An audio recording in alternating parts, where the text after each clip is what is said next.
Crossed Swords, also known as The Prince and the Pauper, is a 1977 film directed by Richard Fleischer.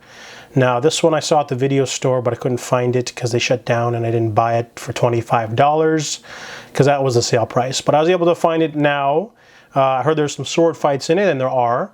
But this one is basically a retelling of Mark Twain's Prince and the Pauper. If you're unfamiliar, it's a story of Tom Canty. He is a thief, son of a thief, and he's supposed to be out stealing. However, he gets chased by a man he tries to rob, and he falls into the courtyard of the royal palace where the brutish King Henry is there, and he basically says, you know, beat up that boy, I don't want him there.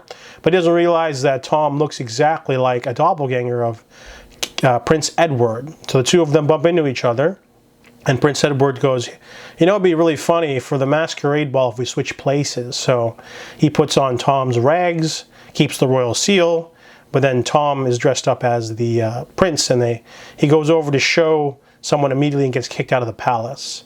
So now a mistaken identity taken to extremes, because now the Prince of Wales is now on the outsides with everyone laughing at him, and he's being beat up and smacked around and treated like a poor beggar boy. And of course, the nightmare for Tom Canty, because he's now trapped in the palace and everyone's, you know, bowing to his every whim.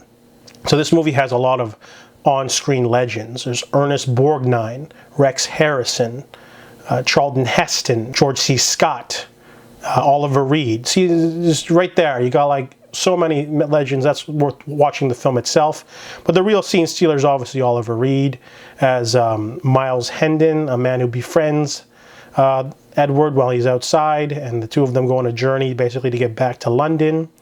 And then, of course, we also get the Tom Canty as the prince scenes, where he's sort of he's not a very good prince and not a very good king, because he doesn't know anything and he just sort of frolics with ladies. And the movie only has a couple of sword fights here and there, but the movie's never boring. You know, there's fist fights, there's sword fights, but you're really into the characters and the story. It's a very universal story. It's definitely a great action-adventure story.